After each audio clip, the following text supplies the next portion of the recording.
አብርሽና ኤፍሬም ተጣሉ። በምን ምክንያት ተጣሉ የሚለውን በዚህ ቪዲዮ ላይ መነግራችሁናል። ቪዲዮውን እስከ መጨረሻ ማየታችሁን እንዳትረሱት። እውነት ለመናገር ከሆነ አብርሃም ትክክለኛ እያደረገ አይደለም። አብርሃም ትክክለኛ መንገድ ላይ አይደለም ማለት ነው። ኤፋ ወንድማችንም እንደምታውቁት የሩትዬ መከታ ከሩታ የማይለይ የሩትዬ መከታ ነው። ይኑርልን ማለት እንፈልጋለን። እሱ ብቻ ነው እንግዲህ እንደሚታወቀው ሁሉም ሲሸሿት፣ ሁሉም ከእሷ ጋር ሲሄዱ፣ ሁሉም ንቋት ሲሄዱ፣ እየሰደቧት ሲሄዱ እሱ ብቻ ነው የቀረው ማለት ነው። በቃ የሩትዬ መከታ ወንድም ማለት እሱ ነው። እውነት ለመናገር ከሆነ ማለት ነው። አብርሃም ግን ትልቅ ሰው ነው፣ በእድሜ ትልቅ ነው።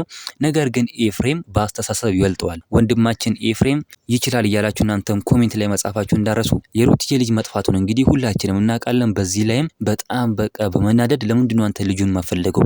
ለምንድነው አንተ የርክ ማፈልገው? ልጁ አንተ ጋር ነው ብሎ ኤፍሬም ወንድማችን እንግዲህ ከአብርሃም ጋር ተጣልቷል ማለት ነው። ይሄ በጣም በቃ የሚገርም ነገር ነው። ወንድማችን ኤፍሬም በቃ ልክ እንደ ልጁ ነው በቃ የሚያስበው ማለት ነው። ልክ ልጁ እንደጠፋበት ሰው ምን ቢሆን አጎትም ነው፣ ግን በቃ ልክ ልጁ እንደጠፋበት ሰው አንተ ጋር ነው ምናምን ብሎ በቃ ተያይዞ ምናምን ሊደባደቡ ምናምን ነበር ራሱ ማለት ነው። አብርሃም ግን ልጁ አብርሃም ጋር ነው። በቃ ይሄ ታዋቂ ነገር ነው፣ ይታወቃል። ለምን ብትሉ አብርሃም ተረጋግቶ ይቀመጣል። ምንም ቢሆን እኮ ልጁ ነው። ልጁ ሲጠፋበት እንደዚህ ተረጋግቶ መቀመጥ አልነበረበትም። በዚህ ላይም እንግዲህ እሱ ግን ተረጋግቶ ቤቱ ቁጭ እያለ ነበር ከሄርሜላ ጋር። ነገር ግን የኛ ወንድም የሩትዬ መከታ ማለት ነው ሄዱ ለምንድነው ማፈልጉ? አንተ ለምንድነው እንደዚህ የሆንከው?